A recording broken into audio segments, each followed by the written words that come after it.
Well, hello, and welcome to my desk. Tonight we're here for another installation in the card pull series that I recently started. So if you're unfamiliar, all we're going to do is pull a card from this oracle deck. I'm going to hold it up. I'm going to give you a chance to look at it and pause to see what you see in the card. And at the same time, I'm going to look at what I see. And then I'll tell you what I see. And you can see if it's the same thing that you see. If we can give each other any insights into things that either of us might have missed. Then we're going to pull out the book. We're going to look what the book says, look at the reflection question, and it's just kind of an introductory way to learn how to pull a deeper meaning from oracle cards or even tarot cards or any card deck that you work with. It's just kind of practicing that skill. It's just practice. It's just practice, guys. That's all that it is. Let me pull out the deck and then pull a card. And while you're waiting for me to do that, you can grab a notebook or just a pen and a piece of paper.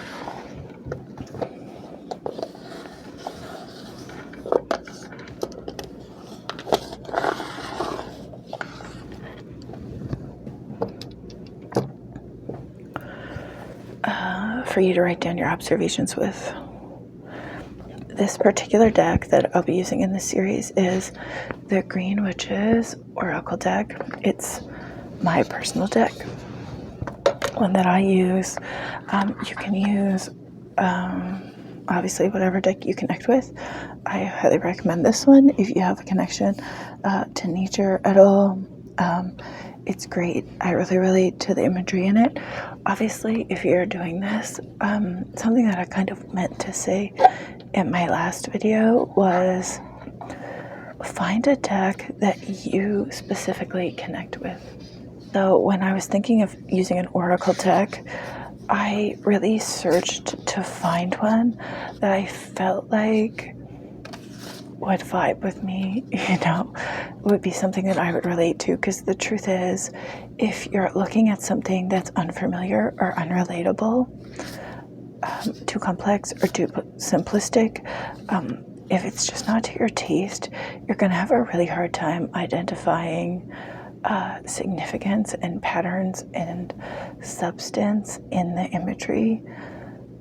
And if you can't do that, then you're not going to get a whole lot of use out of your deck. That's just the reality. So if this particular deck doesn't vibe with you, then absolutely find one that does. And I wouldn't recommend just buying a bunch, because a lot of the times you can find reviews, you can see samples in the product descriptions, or go to a store where you can put them in your hands and see them. Flip through to really find one that connects with you before you purchase something. Don't waste your money on something you're not going to use. So that is my 2 cents on that. So let's pull this down. Hopefully we don't pull the time card again, because that was the one we pulled last time. So let's see.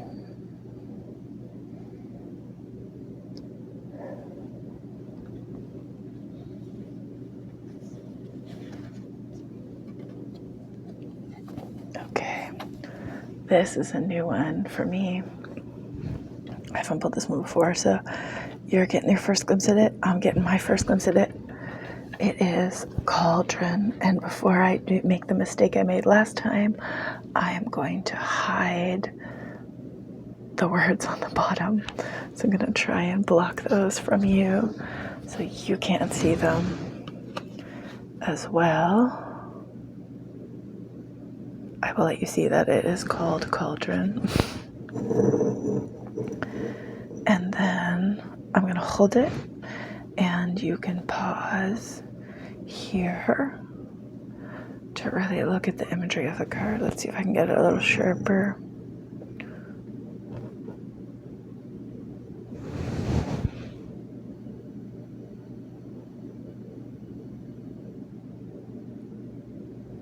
Okay, that should be good. And then you can just pause here. Maybe I will, as I'm writing, I will insert a photo of the card on the screen just so that everyone can still look up and reference it while I am writing down my own observations. I'm not going to speak them this time. I'm going to give everyone a chance to do it in their own time. So let me just put this down over here. Put this off to the side. Okay. So now I'll just insert it there on the screen and go to town, right? Anything you see, every detail that you see, pull out anything. Okay, guys? Absolutely anything. Write down everything. Okay.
think I'm done, at least for first impressions.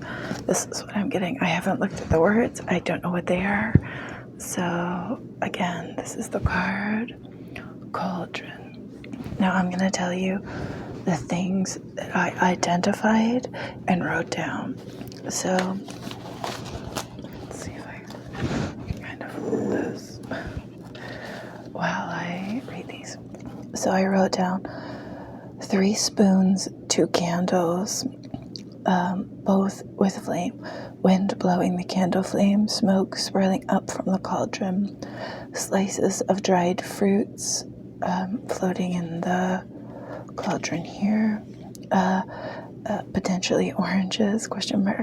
Bats on the cauldron with what look to be door knockers, onions, dried peels, other fruit and vegetable cast-offs on the bottom. But I also wrote down cast-offs as kind of like a secondary meaning of things being discarded. So, in that sense, my thoughts went dirty, ? Messy, ? Do I need to clean or organize? The cauldron itself is both detailed and simplistic. The edge of the cauldron is kind of beveled with a design on it. It has the bats and the circles for like lifting, but it's also very simplistic. The rest of it is just appears to be kind of an old cast iron 3-legged cooking pot in this instance, at least. There's a lot of movement in the smoke. It's two-tone, and with regards to the flame and the smoke, they seem to be standing pretty true despite the heat and the movement rising off of the cauldron. So, withstanding challenge. There's something here that I can't read. And then I wrote down warmth, hearth, cooking, nourishment, clutter, and caring. So those were all things that I am identifying from this, just looking at it. Now, because I didn't have anything in mind the last time that I did this, I pulled a card and then I just kind of really flowed. And this time I'm finding it a lot more challenging. This card is both very busy but also very straightforward. The picture is very dense, but the imagery in it is quite simplistic. You know, I'm not sure what to relate to the spoons in this particular instance. If I had something in mind that I was trying to read from, maybe my brain would link those better, but there's an abundance of spoons. So maybe it's, my mind immediately kind of honed in on, it looks like the cauldron's about to overflow and there's kind of cast-offs and clutter on the ground. So for me, it feels like a purging message of abundance and clutter. So streamlining what you need, but utilizing what you can from that to make something hearty like a soup or a broth or a what's it called when you a simmer pot, you know. The candles are shining above. I'm getting very holiday vibes from this, and maybe that's just because of the time of year that it is right now. I don't know, but it feels very homey, very family gathering-y at the same time. But for me, what I would say right now is it's speaking of abundance and clutter, and kind of caring, taking care of yourself, taking care of family, providing. So a lot of different things, a lot of messaging I could give from this, just from like a kind of more neutral point of view. And my input is being colored by the holiday, the season, the kind of frame of mind that I'm in right now. So that's what I'm pulling. I'm interested to know if you guys what you saw, what messaging you related.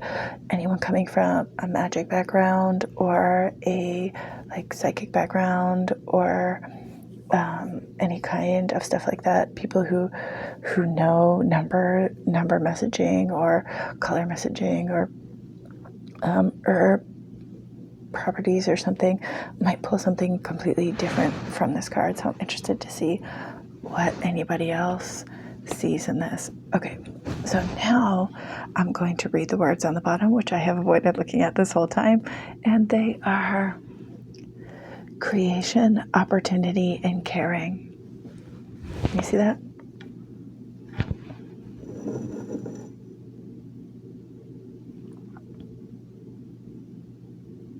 Okay, so that does kind of relate to some of the things I was saying of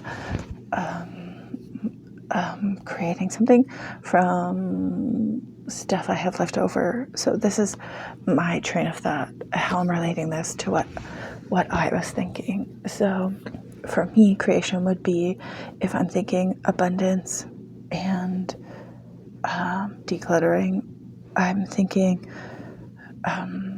using what I have to make something useful. So like I said, stew, simmer pot, something that's in this kind of literal context of this specific card, but it would be anything. So making pillows out of old clothes, out of old blankets, donating things to people who would have a better use for them than me. I would say being creative with your cooking.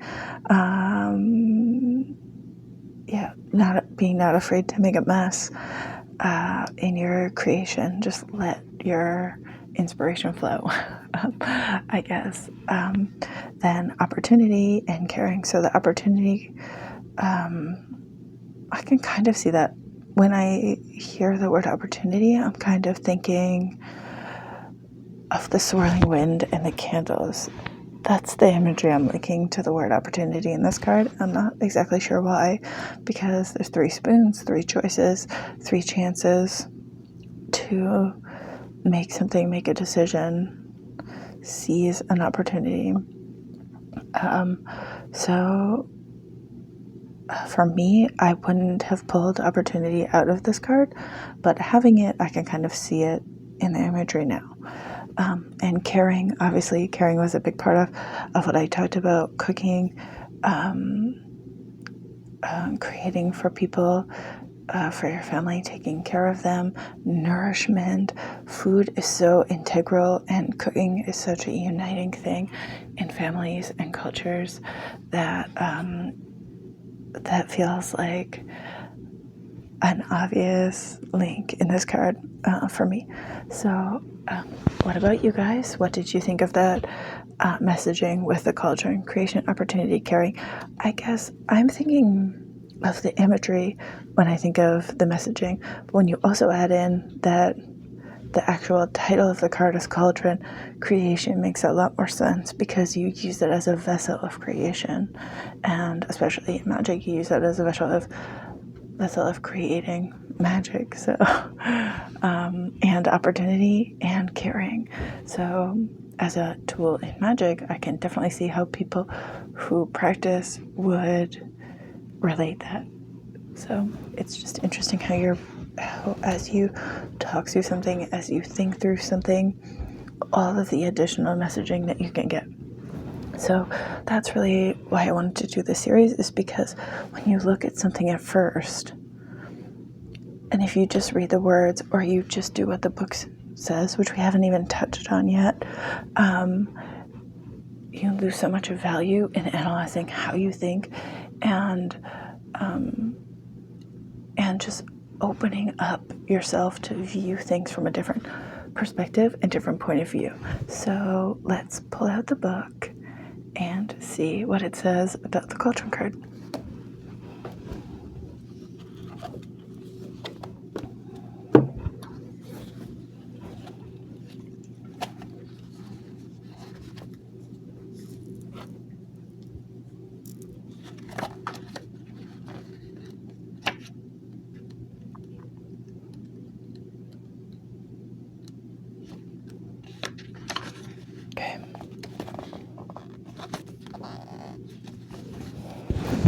Here we go.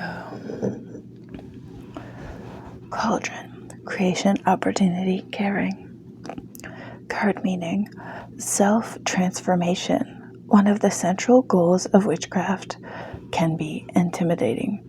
The Cauldron card reassures you that brewing change is a chance to create new opportunities for yourself as well as those around you. This can be as simple as adopting a fresh outlook. The Cauldron encourages you to think creatively and to try combining things that may not seem to work together at first glance to solve a problem. The Cauldron is also a symbol of nourishing yourself and others. Caring for those around you is an enriching pursuit for all involved. So that's great. Some hits, some misses there, based on just what this says. And when I say some hits and some misses, it's not really misses because you get the messaging that you need from cards. At least that's how I interpret it. I kind of hit on that in the last iteration of this series. And what I meant by that, when I said some people say you see what you want to see, but I say you see what you need to see. That felt like a tongue twister. For me, I'm not looking to see what I want to see. I'm trying to broaden the way that I'm thinking about something. So a lot of the times you have to go to the uncomfortable places and messaging and ideas to really honestly look at something that you're trying to examine. So that's what I meant by that. But anyways, so self-transformation wasn't even something that was on my radar at all. One of the central goals of witchcraft can be intimidating, obviously, and it makes sense that the Cauldron would be a symbol of transformation.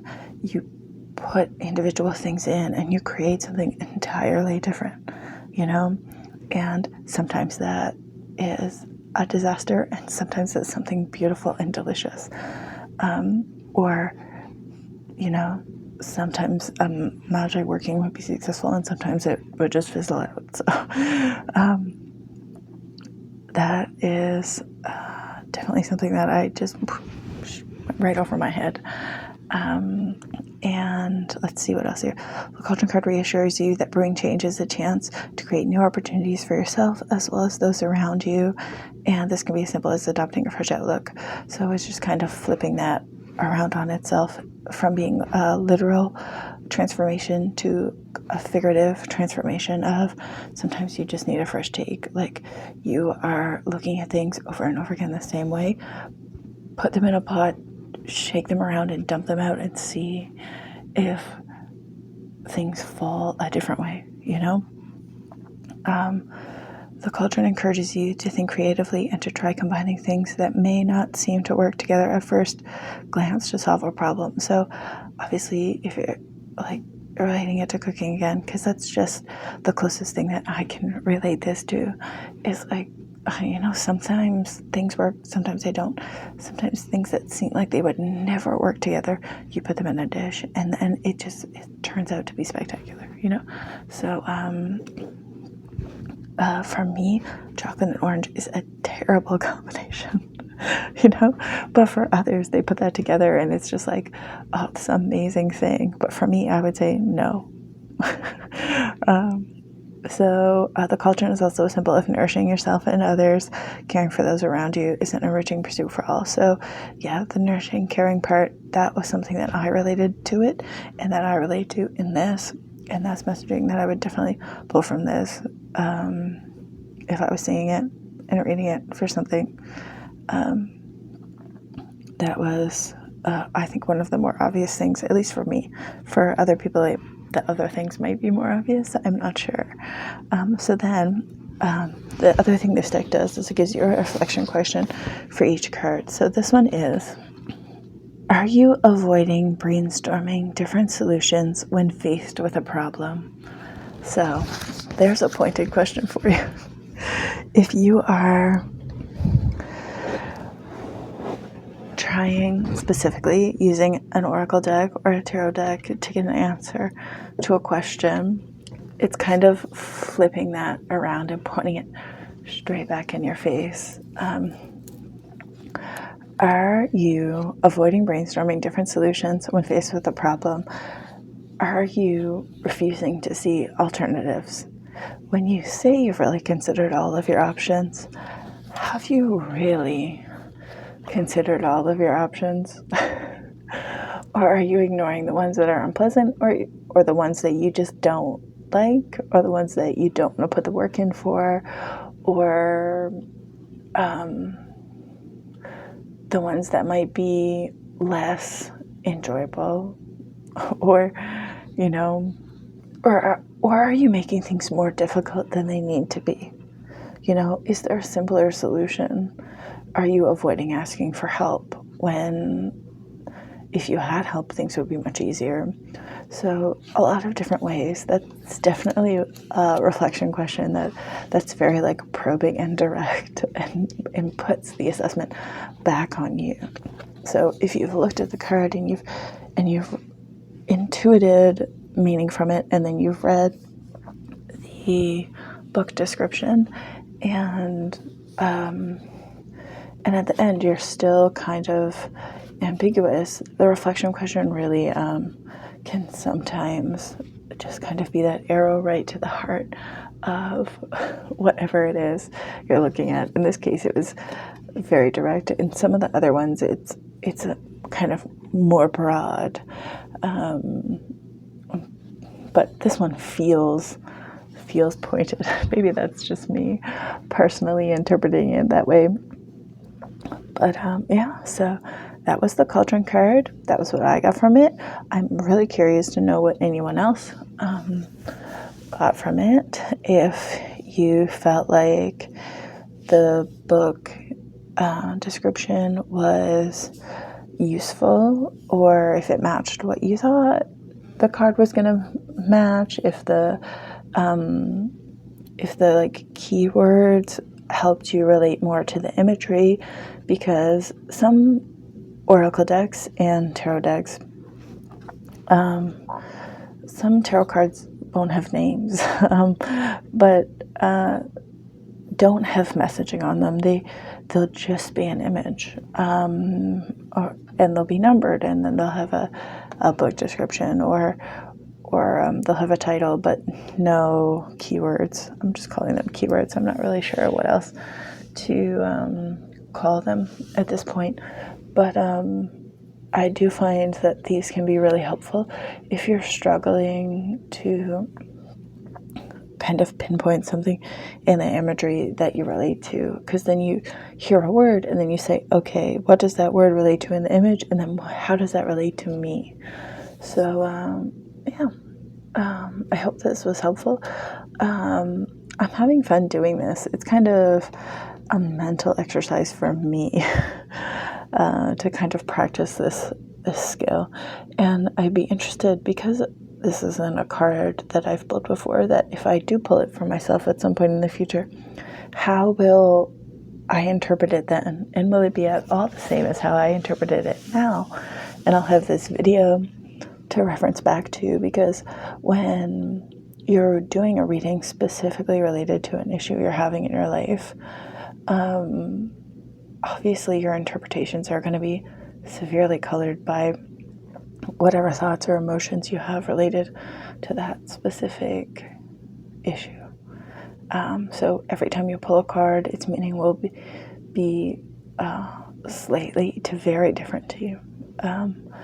It could be inverse or flipped on its head. When I say that, I don't mean like when you pull it upside down. That's there are people who, like, when you pull something upside down, it means the opposite, or whatever. That wasn't what I was talking about. I was just saying that, like, the meaning to you could be the inverse in the situation. So in this instance, if you're really struggling with caring for someone, then it would be, instead of caring for others, caring for and nourishing yourself. Or if you're struggling with an opportunity and it means sacrifice for someone else, you know, like that kind of flipping the meaning. So yeah, I hope this is fun. I hope people end up liking this, because I'm probably going to keep doing it. Yeah, so thanks for joining me here tonight, guys. And I guess that I will see you in the next one.